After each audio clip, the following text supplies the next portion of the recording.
Bonjour, this is Sirus from Sirus Gaming Spot, and welcome to Sirus Gaming Corner, a gaming podcast where I and Swordfish 1390 talk about various gaming topics. From old games to new, everything is fair game. So how is your evening, Sword? Going good. I wish I had a French version to say that, but I didn't. I didn't Google it. I figured it fit with the motif. Yeah, I was going to try to do a bit where I did the entire intro in French, but it sounded really bad. And I'm not going to try to do it in French, since that would be really bad. And I won't try to insult the French language, especially since it's like the second official language in my country. But yeah, don't want to do them any disservice. If you guys can guess, today we're going to do a first impressions of Expedition 33, which is like, this game is coming from a new studio called Central Interactive, I think. Yep. It's made up of some old Ubisoft employees, I think. To say it's taken the game world by storm would probably be an understatement. Yeah, this is like crushing. It's like crushing every game this year. Like, this game came out around the same time as Oblivion Remastered, and it's doing even better than that, which is insane to me. I'm not sure if it's doing better, but it's like it's at least like having as much coverage as it. Yeah, and that was actually something I think a lot of people were worried about, was the fact that that it was going to get overshadowed by Oblivion. So, Expedition 33. How far have you gotten into the game, Sword? So I just defeated the second, I think, Axon it's called, and we're about to go fight the Paintress. Oh, okay. You're actually farther than I thought. I thought you might actually be in Act 1. No, yeah, Okay. I've been playing it pretty consistently. Because you got this game like Wednesday or Thursday last week? Yeah, probably like 5 days ago, maybe Yeah. at the most, at the time of this recording anyway. So yeah, I've been playing it pretty consistently. Okay. For me, I got it on day of release by downloading it on Steam. And I've gotten as far as Act 3. Which, Act 3 I think gives me Final Fantasy VII vibe in terms of Act 3 just mainly being the final dungeon and all the side content in it, you know? Yeah, so it's like disc 3, and then it's literally just, you fight the final dungeon and fight, then do like side quests, basically. Yeah. I will let you lead on this since I don't want to spoil too much since I'm farther along than you. And there are some big revelations at the end of Act 2, so you know. Okay. What do you think of the game's prologue?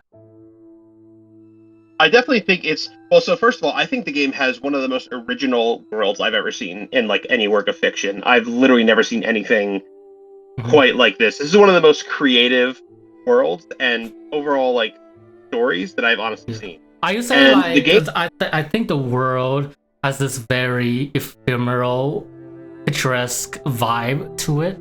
It's like looking into a painting and seeing your creative mind try to paint the entire picture while looking at a French painting or something like that. Because that's how I feel. It's great. Yeah, like, and that's definitely what it feels like, and I think it fits the motif of the game perfectly. Yeah. And so as far as the prologue itself, it definitely, the game sets up a very like melancholic tone, I think. Everything just feels so hopeless and sad, and just everyone is doomed. And I think the game managed does to have really, like a very...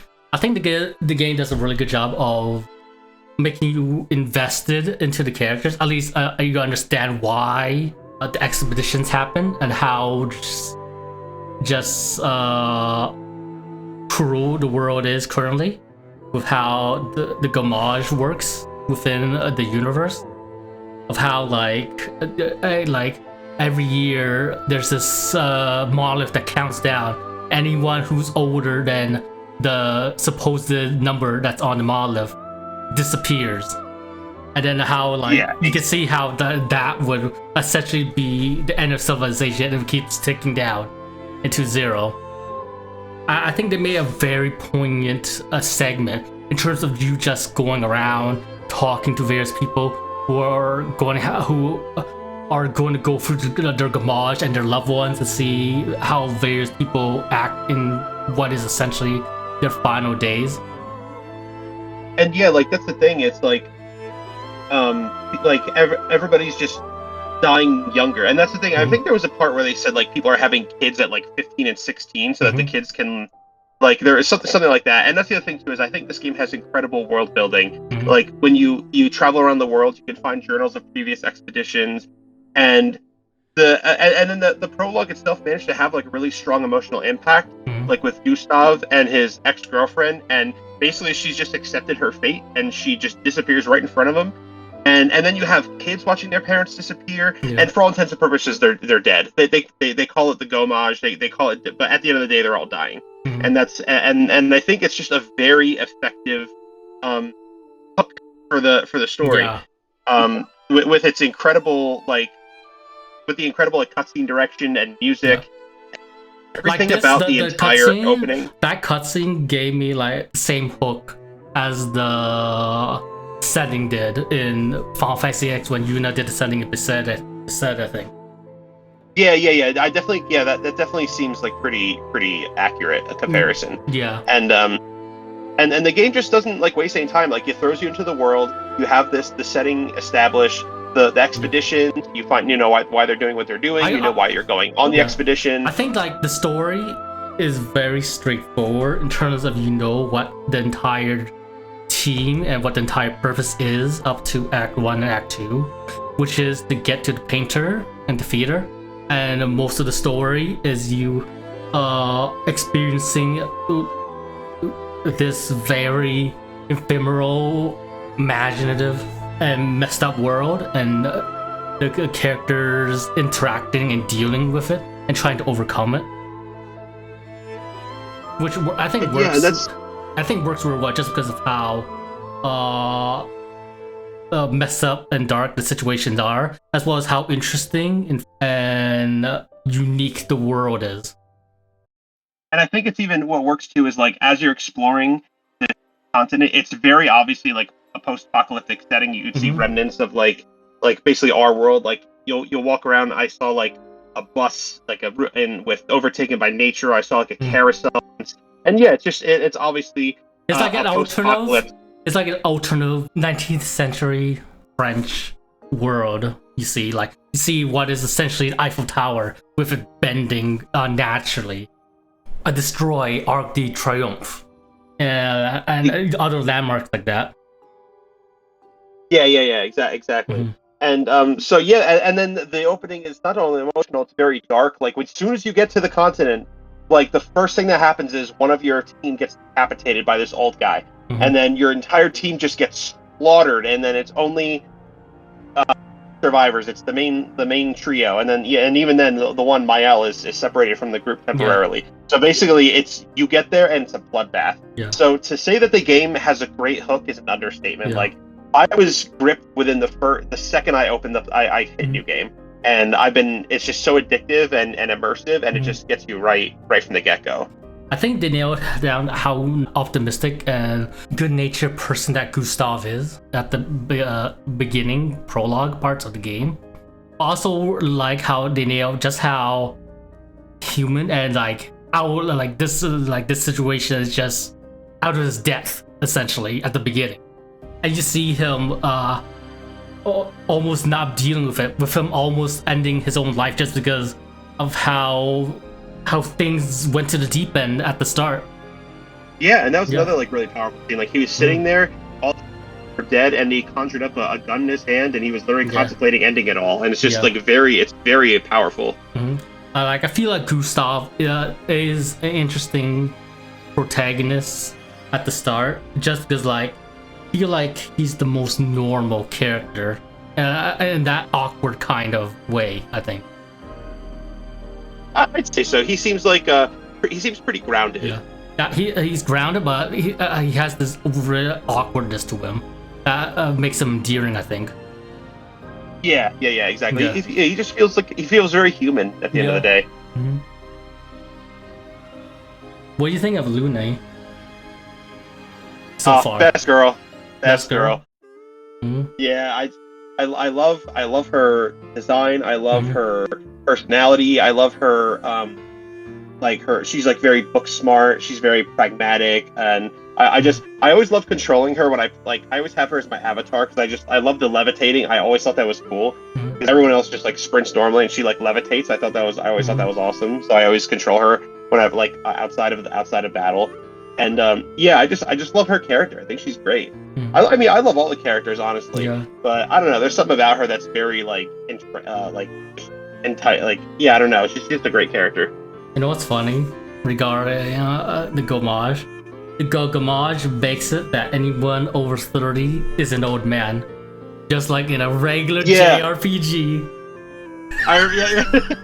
So this time, it's funny because this time there's actually a justified lore reason, whereas in something like a Tales game, like, Jade, you're such an old man. It's like, dude, he's like 32. But here, it's like, it actually like logically makes sense. That's hilarious.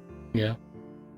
And I think it is interesting to compare JRPG to this game since it is very apparent there's a lot of JRPG influences in Expedition 33. The guy leading it said so. Like there's like various influences from Final Fantasy, Shadow Hearts, Lost Odyssey, Persona. I think he said Tales of 2 as well. Dragon Quest. So. Yeah. There's a lot of elements for other JRPGs. I think they managed to get what the best parts of most of these good JRPGs and mix them relatively well. Yeah, like despite it not being Japanese, like the influence is obviously there. Like you got a very standard overworld map. You got turn-based combat. You got like all this like the influence is very strong. Yeah, and that's not a bad. Like if it takes the influences and makes them their own thing. Yeah. I really like Lune. I think she's really interesting in that she's the person that is always trying to move forward, trying to find out ways in order methods in order to either finish their goals or at least set up the way for the future generation, which is Expedition 32 if their expedition failed. And I think it's really interesting how she set it that way due to her upbringing, due with her parents, how her parents essentially raised her as like like another byproduct of their lab work of trying to essentially make sure that they succeed in the expedition. Yeah, she was basically like their like assistant. Like she didn't really have a childhood. Yeah. I will say most of the character work is done in the friendship segments, I think. Where you learn more of the backstories. Like the game's main story is like about that. It's just about like the goal and the main story, and then all the character development and things like that happen at the campsite, which isn't a bad thing. And I think it's really cool to get to know all the characters one by one. And then you even get like some little, just like Persona, you get like some little perks here and there from leveling up the friendship meter.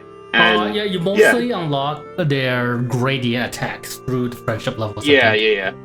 Which is basically like this super your limit move. Break, your Mystic Art, something like that. Yeah. What do you think of CL like? I like her character. I don't know. I wouldn't say she's my least favorite. I do like her character a lot, though. I think she's pretty chill. I always love her. her social events kill me with her and Versto. Like that is the funniest thing I've ever seen. Yeah. They're just like shacking it up at the campsite. I will say, I just love how. I'm not gonna say much. I'm gonna say most of her more interesting development happens after Act 2 and when you get into Act 3, where you learn more about why she has inverted to water, or how she thought of her husband, and stuff like that. Okay, cool. Yeah. I'm not gonna say much, but I think she is a pretty interesting character and endearing character. But that's only when you get into Act 3, I think. I would say, like, but even then, I still genuinely like her character though. Like I don't have any like issues with her. I would say like I think she does do a good job of serving as kind of like the rock of the group, since she's there to pick up Lune and Mael when they're down about Gustav's situation. And I remember they had a couple of scenes. They have a few scenes here and there, just the two of them, that I think are very well written and emotional and just great, just very well done. Then there's Verso and Monaco. What do you think of Verso so far? He's very cool. He's very he's also like very pragmatic. I also like that he's clearly got a lot of baggage too, and finding out I don't know, like you could see that he's hiding something from the group most of the time. But I do like how personable he still is to the rest of the group. Yeah, he's definitely got like an emotional like weight on his shoulders that he's not willing to share. And then and how the group starts to like kind of like distrust him when they find out certain things about him and his connection to like certain characters. And like, why did you tell us this? Why did you tell us that? And then it creates some good inner conflict. And it's like you said, Verso still managed to be like very personal with the other party members. He manages to make like really good friends with them, and he's just a very interesting character. He's like he's just the type of character where I just want to know more about him. Then there's Monaco, which is an interesting character to say. To say the least, yeah.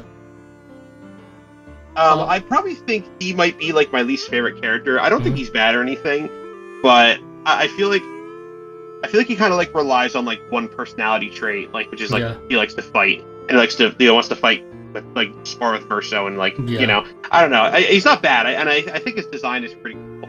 But compared to the other characters, he doesn't really like do much for me. Yeah, I will say he does fit with the typical personalities that you see as a Gestural.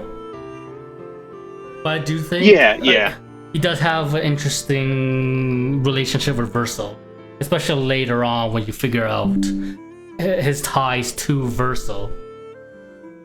Okay. Yeah, I mean, I still got a lot of game left. So I'm just gonna just based off what I played so far. So my could very well change. Overall, overall, I think the characters are pretty good in this game. I like them all genuinely. Like they're and like I said, wait, we haven't talked about Mael. I thought we did. But, I love Mael. Yeah, I feel like she's like the emotional heart of the group. I was saying, I agree. She's definitely like the emotional. She's definitely the heart of the group. She's the one that like emotes the most. She expresses herself. She's the most empathetic for sure. And I also like the foreshadowing story. And again, that's something that I'm still waiting to see about, like what her connection to everything is all about.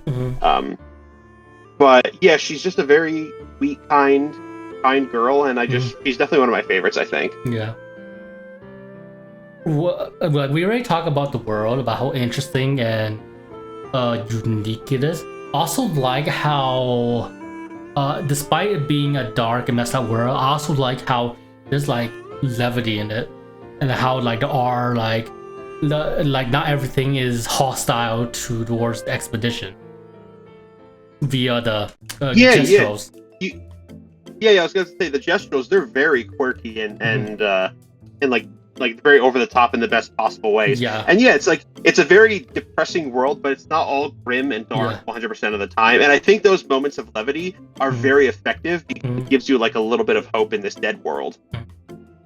Also, like the Gestrals don't feel out of place. They do feel like part of the world, but just not like part of that hostile world that's trying to kill you, like Nevron and whatever the old man is. Renoir. I think that's what works, is that the Gestrals, they don't like clash with the tone of the story and like and make it feel like there's like tonal whiplash. I think they managed to integrate them very well. Do you explore much of the Gestral village? I think so. I explored about as much as I could anyway. You saw the guy that's in this building that's on fire say, "This is fine." No, I don't think I saw that one. I'll have to go back and check. There's also another guy that just dances out of nowhere. Yeah, oh yeah, that one I saw. That one I saw. Yeah, see, that's the thing. They also got like very memorable NPCs, and like in RPGs, I never bother with NPCs because the dialogue is never interesting. Here, like when I went to the Gestural Village, I wanted to talk to everybody just to see because the writing is so good for the and how quirky they are. Like, I usually talk to all the NPCs I can. Like, there's not really much NPCs in this game. There's only really the Gestures in the Gestural Village and the station Monocle's the station, aside from the prologue where you just talk to people. But I do think that but I do think that each NPC does a good job of making them feel like a distinctive encounter when you are talking to them and reading their dialogue. Yeah, and it creates a little bit of life in like this dark world, and I think. And like that's the thing. It's like you said. There's very few NPCs, but when there are NPCs, it manages to kind of give you like a sense of like relief. But yeah, I will say I am interested in what you're going to think about the big plot reveal at the end of Act 2. Yeah, I mean, I'm very curious. Like, it is interesting. You're almost there, I think. Yeah, I mean, like my goal is literally it says go face the paintress, so I'm gonna imagine like that's gonna be a big turning point. Yeah. The music I think is very, very beautiful in this game. Yeah, it's very like hauntingly beautiful. It just creates this sense of melancholy and like between the orchestra and some of the vocals, and some of it just gives you goosebumps. It's very gorgeous. Also like how there's a lot of very battle track that's very catchy in this. Yeah, that's another thing that was very impressive. Like every single dungeon without fail has a different battle theme. Every time you go to a new dungeon, you're going to hear a battle theme you never heard before. And I think I've never seen that in an RPG before, never. And yeah, they all managed to like very bombastic and memorable, and I'm always like tapping my foot to them. Yeah, they did it. They really did a bang up job with the soundtrack. And what I think is crazy is I think that this is the composer's first time ever composing music. What do you think of the turn-based combat? Honestly, it's like one of the better turn-based combat systems I've seen in quite a number of years. Honestly, let me ask you, what do you think of the parry and dodge mechanic and the defensive mechanic of the turn-based combat system? It's very unique, and it makes the player engage. And what I think really works is that you have to like study the enemy's attack patterns, and not to mention because every enemy is different, and not to mention that each individual enemy also has different attacks that you have to like learn to tell. So it doesn't make the game too easy. Yeah, I will say that there are various ways each turn-based combat system try to engage you. Like I think Persona and SMT tried to engage you by making that game very offensive orientated with how the one more system or the press turn system works, because that game is very based around how can I extend my offense by taking advantage of this mechanic. I feel like Expedition 33 is not the total inverse of this, is that there are interesting offensive stuff you can do in the game, but I do feel like this game has a lot of focus on the various defensive mechanics in this game in regards to the dodging and parrying. And further down along, there's also a jump, and then there's a gradient counter where it's kind of like a parry, which has a more generous window, but you can only use a gradient counter when the enemy do a gradient attack. And then each enemy mob or boss has different parry timings which you have to learn. And so like you have all these interesting defensive mechanics that you have to contend with and learn from the enemy in order to effectively get through it. And I think what makes parrying feel incredibly engaging is like not only is it's pretty tight to do, which does make it feel satisfying when you do pull it off. Also like how you gain AP for every time you do get a parry, and if you do you parry everything, you get an attack, a strong attack that actually deals significant break damage as well as regular damage. And it's unmissable, so it's a very good incentive to parry attacks from flying enemies, who normally will dodge your normal attacks. And so I think they did a really good job of making defense to be an interesting aspect of the combat system. Yeah, it's not just totally reliant on like the raw numbers like any other like turn-based RPG. It's like it engages the player and has this real-time element that kind of like I won't say like this game is more offensively interesting than SMT or Persona, because it is a lot of focus went into the defensive mechanics. With the overall gameplay mechanics is still pretty typical. Like, you got a turn order, but you can't really mess with the turn order much, except for like stat building, agility or something. Yeah, like if you use the rush ability. Yeah. And you got like, there's a regular elemental system which just doesn't really give you more options. It's just like this attack is stronger than against certain enemies, or this enemy resists this type of element. Like, in terms of like pure just gameplay mechanics in the combat system, overall combat system, it does feel very typical when you're on the offensive. But I think that's okay for two reasons. Firstly, because of the defensive mechanics, which makes it engaging. Also, too, because how each character, main playable character in the game, has their own unique gameplay systems for you to contend with. Like with Gustav, that's like, yeah. Like with Gustav, he has his overcharged arm mechanic, where the more attack you do, the more powerful his overcharged attack is.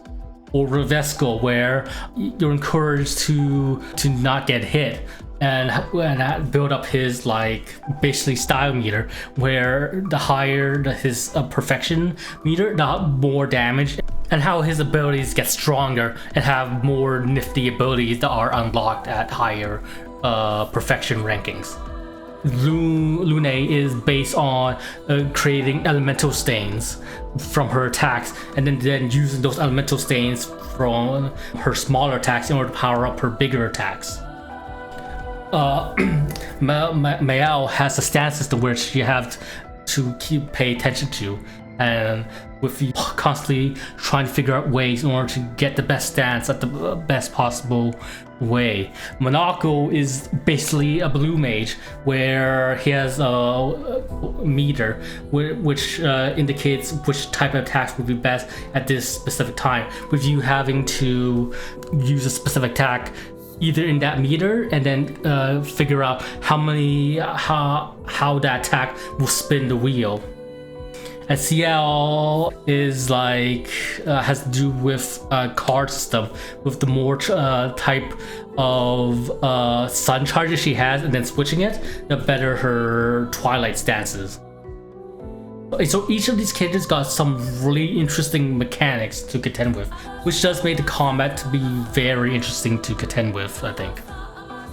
Yeah, that's the thing, is it's like you said, since every character has their own completely unique mechanic, what I think really works is the fact that no character is useless. Yeah. You'll get use out of every character, and you can mix and match the different party makeups. You can mix and match your movesets with each individual character. Like, there's not one character that's dead weight. That's why that's why I say like if you just look at the combat system by itself on its own, then it can feel pretty basic offensive wise. But once you add in the defensive mechanics and each character's unique gameplay styles and what they bring to the table, it just really comes together to make a very fun and engaging combat system, I think. And also, I think what really works is the AP management system, because the game doesn't use like a typical magic point system. Like, it uses action points, and every ability will consume different action points. And you can manipulate the AP system by like, oh, if this enemy is burned and you use this attack, that'll actually give you AP, or I will say like whatever, burn status in this game does feel very strong. It's imperative, honestly. Like, I feel like a lot of the moves revolve around like utilizing burn. Like with Lune, she has ice move that will give you more AP if you use it while the enemy's burning. And with Mael, she can go into her best stance right away if she used this move against a burning status, which is virtual stance, which does a lot of damage. We got like a burn, I feel like burn is the status effect they've really tried to make good in this game. With it doing not only you can stack burn, but like those stats can be do quite a bit of damage when you get down to it. And then there's other like examples, like with Ciel, there's one where if you use a certain tarot card attack, it'll hit every enemy that's also burned. Like you hit a burn enemy, it'll hit something like that. There's all different kinds of various scenarios where burn can be used to your advantage. Do you think the parry timing are too tight in Expedition 33? I mean they're tight, but not unreasonably so. Like I think you gotta like pick and choose. Do you usually go for dodge or parry? I will say I typically go for dodges, but I feel like if an enemy's attack patterns are like reasonable enough, I'll go for the parry. But if it's like a really tough like a super boss or something, it got to the point where I'd rather play it safe and dodge. Okay, I will say in this game, dodges just feel more like training wheels for parries, I think. Yeah. That's a good way to put it. Especially since what you get out of parries, like I think the most definitive benefit to parrying an enemy is the AP you gain back, because like you gain 1 AP per attack, and some enemies can attack multiple times, so that's like one ways you can gain AP back, and which makes the defensive mechanic to benefit you offensively, to make the offense more interesting, since you normally would try to use maybe a normal attack to increase your AP this turn, but you don't need to because you master parrying this enemy. So you have more AP to play around with in your next turn, which will make for more interesting offensive options that makes made available to you. Yeah, exactly. Like you don't got to worry about building up your AP nearly as much, because by the time your turn comes, you already have like almost a max AP meter. So yeah, I do think like dodges in this game is mostly used as a training wheel until you get used to parrying. Especially if you keep getting perfect dodges, since at that point you might as well go for a parry, since the timing for the perfect dodges and parry are the same. Yeah, so I feel like once, like that's the thing is like I have like tried to gamble it, and once I like got the dodge down pat, I tried to go for parry. Usually I do okay, but like I said, it's usually like if I'm fighting a boss or like a really tough like side boss in an optional dungeon or something that is going to give me a hard time. I end up playing it safe a little bit, and I do it for the dodge. But I like that the option is there too. Like you don't gotta, if for some players, if the timing is too tricky, you can just dodge. The dodge window is a lot more generous. Do you play in the normal or expert mode? I'm playing on normal. Okay, I played on expert. I think the windows are a lot more like restrictive in expert mode if I remember right. I will say that in expert you need to be able to dodge or parry, because if you get hit two or three times, your character's dead. Your character's just dead. Pretty much. Yeah, I'm not sure how it is for normal mode. Reasonable. It's fair. It's not brutal, but I mean. It's a fair, reasonable. Like the game does a really good job of making each encounter to feel unique. At least in each dungeon to feel unique because of the various parry timers you have to get down. What do you think of the item system? I think it's totally fine. Honestly, I think it works well. It makes you have to like think more. You can't just stock up on 99 potions and 99 high potions, 99 Phoenix Downs. Like you got to be a little more thoughtful with your items. And I think what works too is like there's a passive ability where you can have a potion cleanse status ailments too. So it's like a 2-for-1. And I honestly really like the resource management. What's my first? What was my thought when I was playing through the game when I saw how the item system worked? What? These are just Estus flasks from the Dark Souls. And, there's definitely Souls influence there. Yeah, And especially with how there's a bonfire system with expedition flags. Especially with enemies, and then how the enemies respawn if you rest at it. Yeah. But yeah. It's weird because it's weird that I don't ever remember them citing souls as like an influence too, when it's obviously there for that mechanic alone. But I do think it does make like item matching to feel more interesting, just because you don't have to worry about refilling it. You just go back and restock if you really think you're in trouble. Like you can restock and go back and just restock and just be able to go through the enemies again the second time, but probably you're better equipped to deal with them because you probably know the dodge timings more now compared to before. Like the item system is limited, but I think with how it's executed, it's fair with how it's limited. With it really encouraging you to actually learn how your enemy moves and their parry timings, which does make it satisfying. I think the expedition flag placement is very fair in regards from going from one progress point to the next.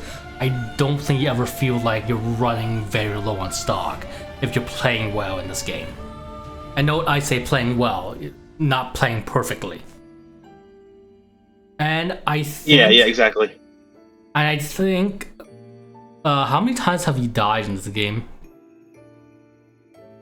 Only a handful. And honestly, a lot of those deaths were because I went to a dungeon that was way out of my level, or I fought a boss, like a super boss that I wasn't ready for. Like, most of the deaths because I was just a little too curious exploring the world, and not because, like, you know. I asked this because, like, an expert, when I'm getting used to, when I'm just starting out in the dungeon, there are times where I just die. But I don't think it's to the game's detriment, because like part of the learning process in this game is just learning the pair timings, which I think is interesting and engaging to engage with and learn each enemy's patterns. But it doesn't become too frustrating because like the game auto saves very frequently in this game, so even if you do get a game over, you don't lose too much progress. I feel like, if I'm not mistaken, I feel like the game auto saves like after every battle. Yeah, I could be wrong, but basically if you die, it auto saves every battle and auto saves every time you like change a character weapon or wardrobe, which you can kind of manipulate the autosaves so you can just position you right outside a strong enemy, like a chromatic enemy, so you don't have to go do the walk from one enemy group to the chromatic boss. Which is really nice because, like, especially if you're playing on the hardest difficulty and it's so punishing, like. Sure, it might be difficult, but the game doesn't punish you for dying. It's just basically like, okay, you can just try again. This is just a learning process, so you can just so if you die, you just go back right into it.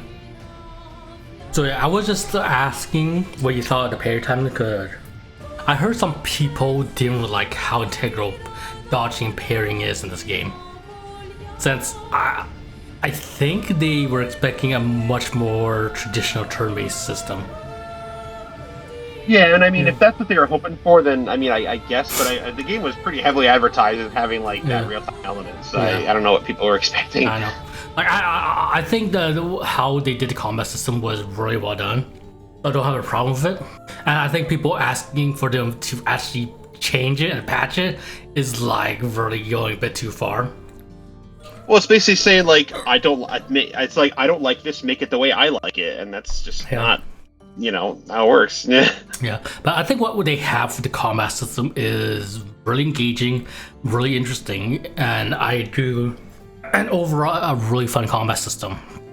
Like we said, I think the parrying, dodging, defensive mechanics are really interesting to learn and contend with it really feeling satisfying when you get parrying down.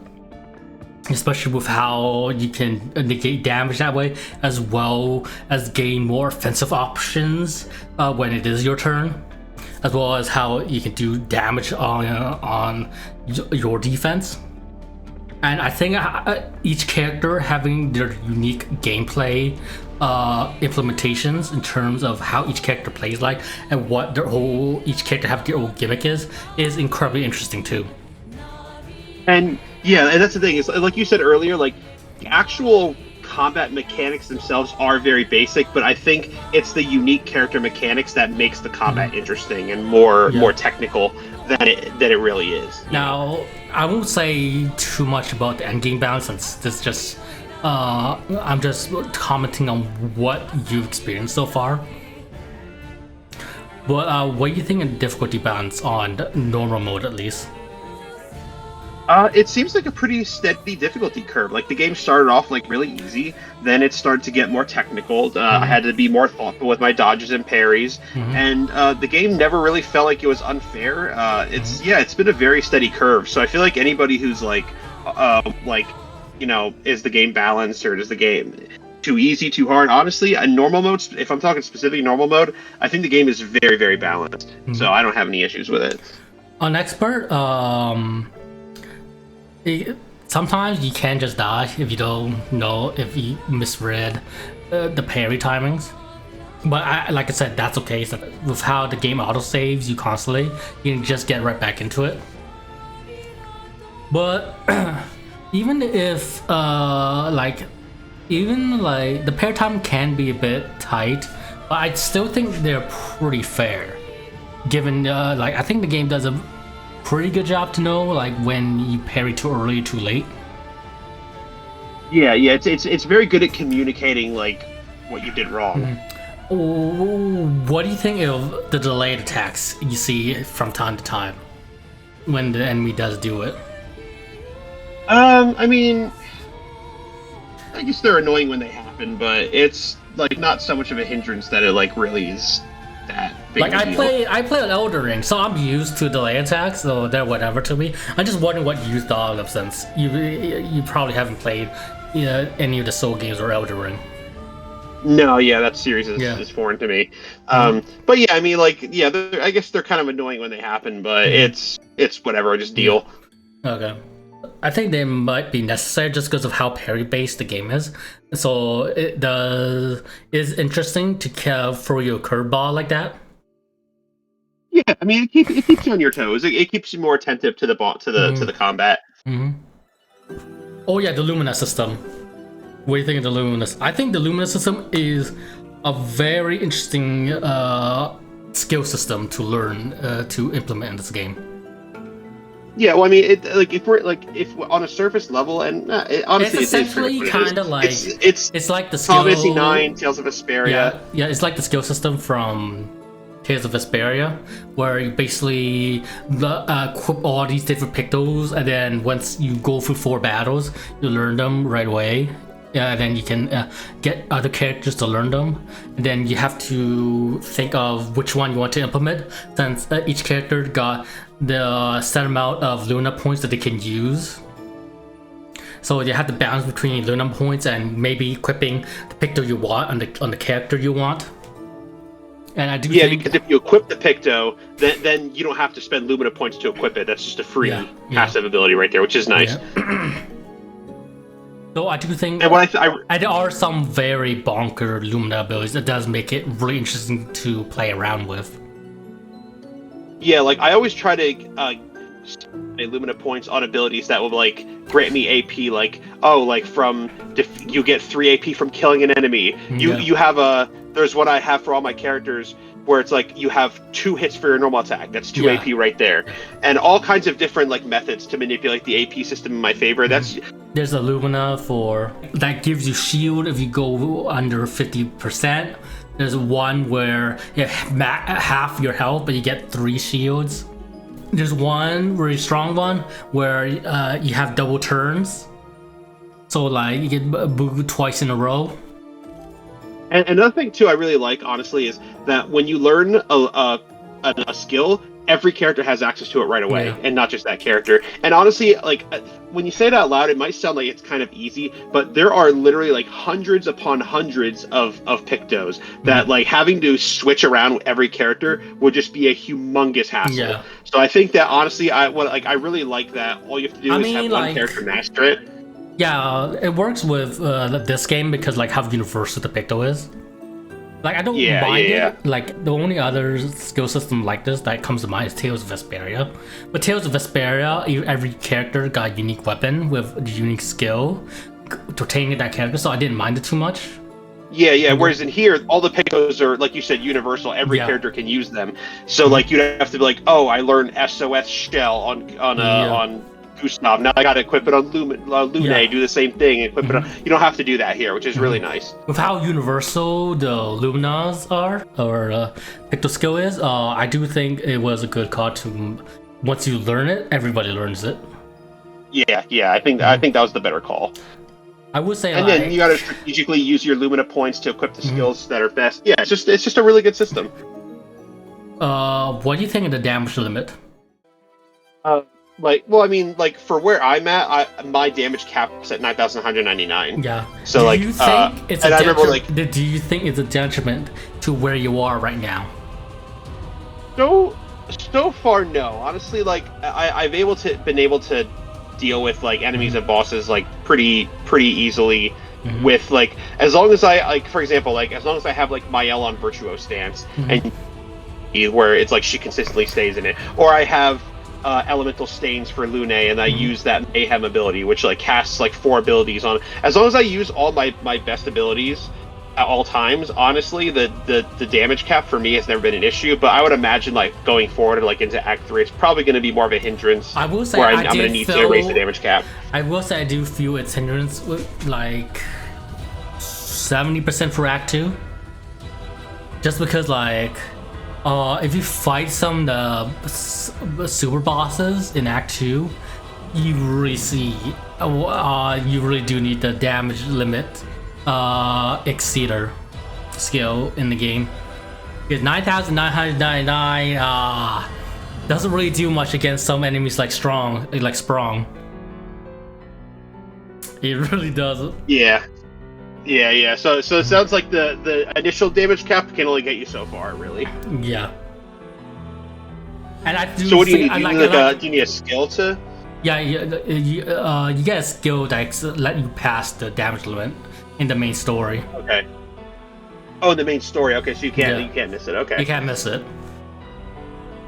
I only saying this because like you do really feel the damage limits, because you like whenever I play as Mael or Lune, I do see like the damage limit getting hit constantly, to the point where it's better to do multi attacks rather than just do one strong attack in when I'm playing as them at that part of the game.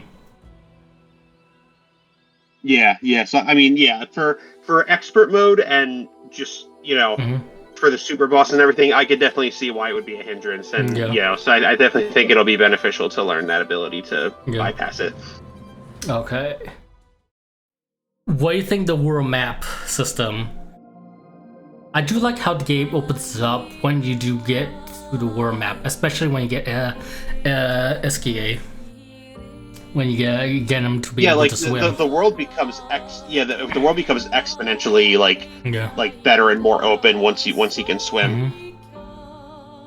I do like how open-ended it is, and how you can just go, how there's like various optional dungeons you can just go to that has no relation to the main plot, but you can still go there to do stuff, to explore that region, see what expedition came here to lay the path for you when they eventually did pass away here, and just see what type of enemies are in this area and fighting what's within to get various rewards.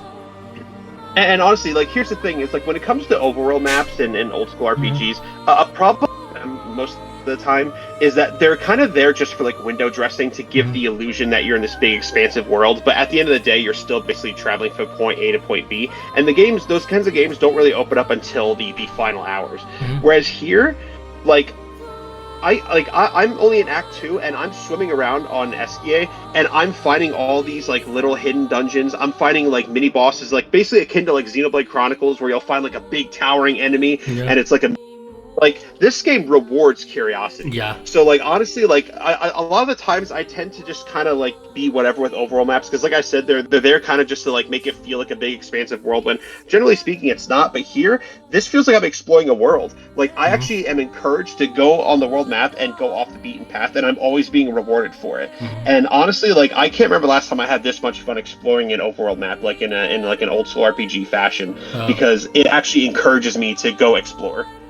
I feel like the last best overall type of map that I experienced was Tales of Eternia. Oh, okay, yes, Yeah. I played that game. Yeah, I think I explained to you why I like overworld in that game before.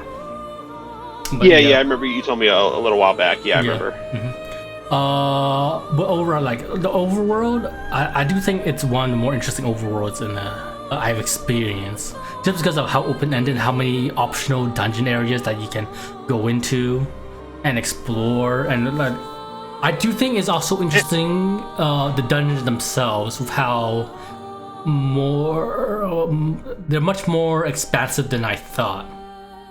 I was actually just about to say that. Like they're like they're really they're handcrafted. Yeah. They don't feel like they're just copy and pastes of each other. Like every single dungeon has its own unique identity. And again, these are dungeons you don't have to go to. You can totally miss them, and you don't go to them in the main story.